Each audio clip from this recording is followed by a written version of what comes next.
You think discipline is about forcing yourself forward. That's the first mistake. The samurai understood something most people never learn. True strength isn't built by conquering external enemies. It's forged in the silent war you fight with yourself every single morning. Miyamoto Musashi didn't just fight men, he fought comfort itself. He chose hunger over ease, solitude over praise, uncertainty over routine. While others sharpened blades, he sharpened awareness. He showed up to battles looking unprepared, carrying rough wooden swords, moving in ways that felt wrong to everyone watching. Not because he lacked discipline, but because he was testing something deeper. He was hunting for the moment where resolve cracks, where doubt leaks through. What separated him from every opponent he faced wasn't superior technique. It was his obsession with what happens when strength begins to fail. What Musashi uncovered through this relentless self-denial was something most people never learn. Weakness isn't a flaw to eliminate or a failure to be ashamed of. It's information, a signal that appears right at the edge of effort, when comfort tempts you to step back. While most people spend their lives running from that signal or numbing it with excuses, the samurai leaned toward it. They studied it the way a craftsman studies wood grain, learning where it bends, where it resists, and exactly where it will split under pressure. Think about the last time you hit snooze on your alarm. What happened in that moment? Your mind created a story. Just 5 more minutes. I'll start tomorrow. I deserve rest. That voice isn't weakness itself. That voice is weakness testing you, probing for gaps in your resolve. The samurai called this the voice of the small self. It speaks loudest when you're about to do something that matters, before training, before difficult conversations, before any action that might transform you into someone stronger than you were yesterday. This voice has kept you exactly where you are for years. But Musashi didn't fight this voice with willpower. Willpower is a muscle that exhausts itself. He used something far more reliable. He built what the samurai tradition calls fudoshin, the immovable mind, not rigid, not stubborn, immovable. Picture a massive boulder in a river. Water crashes against it constantly, wearing away at its surface, pushing with tremendous force. The boulder doesn't fight the water. It doesn't try to stop the current. It simply remains. That's fudoshin. That's what you're actually building when you face your weakness correctly. Most modern advice tells you to eliminate weakness, cut out distractions, remove temptations, build perfect systems. This creates a fragile discipline that shatters the moment something unexpected happens. Your alarm doesn't go off.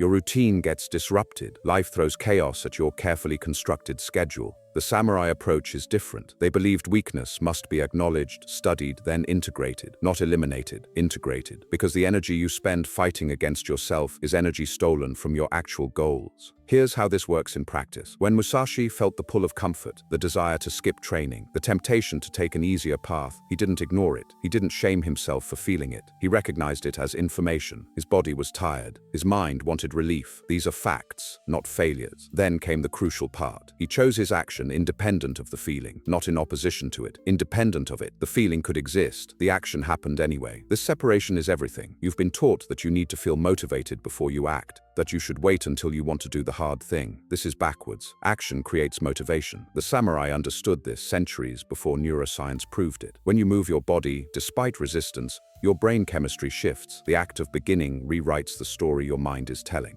But there's a specific sequence to this, a method Musashi refined through decades of practice. It starts with something most people skip entirely because it seems too simple to matter. Before he made any decision, before he took any action, he created what he called Ma, deliberate space. One breath. That's all Ma requires at first. One conscious breath between the impulse and the response. In that breath, something shifts. The small self loses its grip. The voice of weakness becomes just a voice, not a command. You remember who you actually are beneath the noise.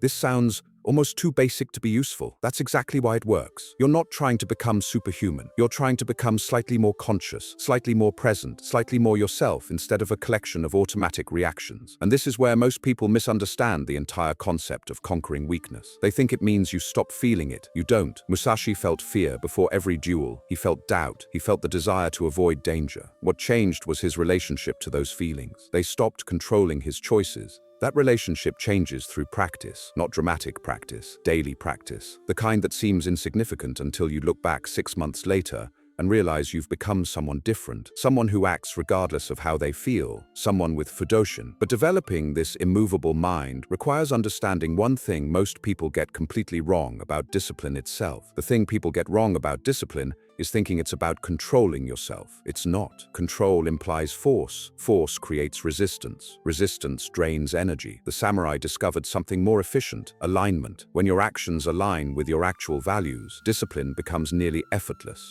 Not because it's easy, but because the internal conflict disappears. You're not fighting yourself anymore. You're simply moving in the direction you've already chosen. Musashi wrote that most people live in constant civil war. Part of them wants one thing, another part wants something else. They spend their entire lives negotiating between these parts, exhausting themselves in endless internal debate. The warrior ends this war through a single decisive act. They choose who they are, then they act as that person, every single day, without renegotiation. This is where the modern self-help industry has it backwards. They tell you to find your passion, follow your excitement, do what feels good. This creates people who only act when conditions are perfect. The samurai approach says, decide who you're becoming, then act as that person regardless of how you feel. Feelings follow action, not the other way around. But here's what makes this actually work in practice, rather than just sounding good philosophically. You need a specific mechanism for those moments when weakness speaks loudest, when everything in you wants to quit, when the gap between who you are and who you're becoming feels impossibly wide. Musashi called this mechanism cutting the first thought. The instant a weak thought appears, you cut it, not by arguing with it, not by trying to convince yourself otherwise. You simply cut it and move. Think of it like this. A thought appears, I'm too tired to train today. That thought has a lifespan of about 3 seconds before it becomes a story, before your mind builds evidence, before it recruits other thoughts to support it. In those 3 seconds, you have a window. Cut the thought, move your body, start the action before the story builds momentum. This isn't suppression. Suppression means pushing thoughts down, creating internal pressure. Cutting means you acknowledge the thought existed, then immediately redirect energy toward action. The thought loses power not because you fought it, but because you didn't feed it. With practice, this becomes automatic. Weak thoughts still appear. They just don't stick anymore. They pass through like clouds. You notice them the way you notice weather, then you continue moving. This is Fudoshin in its mature form, not the absence of disturbance, but the ability to remain undisturbed by disturbance. The rock doesn't stop the river from flowing. It simply remains itself, while the river does what rivers do. Most people wait until they feel strong before they act strong. The samurai understood you become strong by acting strong before you feel it. The feeling catches up later, sometimes months later, but it always catches up if the action stays consistent. There's one final element that makes this entire system work. Without it, everything else eventually fails. Musashi discovered it late in his life, after decades of victory and discipline. Acceptance. Not acceptance of weakness. Acceptance of being human. Acceptance that some days you'll execute perfectly and other days you'll barely manage the minimum. Both days count equally if you show up. The master swordsman and the struggling beginner both take the same next step. One swing, one breath, one choice. The gap between them isn't talent. It's simply that the master has taken that step more times. Your weakness doesn't make you defective. It makes you human. The question is whether you'll use that humanity as an excuse or as a starting point. Every single person who ever mastered anything started from weakness. Every samurai who developed Fudoshin first felt fear. Every warrior who walked alone first felt the pull of the crowd. The difference is they moved anyway. Not because they were special, because they understood something you now understand too. Weakness is the price of entry, not a reason to stay home. You don't conquer weakness by becoming someone who never feels it. You conquer it by becoming someone who feels it and moves anyway. That person is already inside you. They're just waiting for you to stop negotiating and start walking. One step, right now, before the story builds. That's how it begins. That's how it always begins. The samurai didn't leave behind a system of motivation. They left behind a system of movement. Movement that happens regardless of circumstance.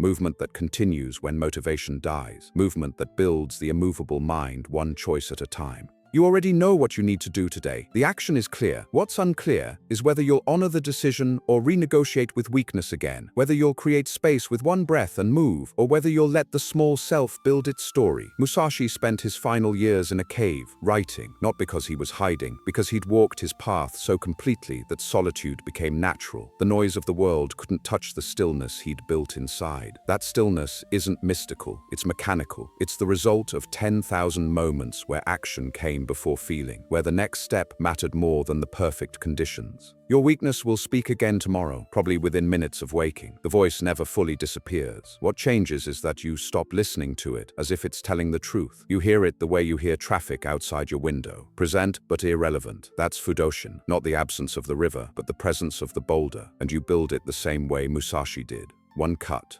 one breath, one step into the person you've already decided to become.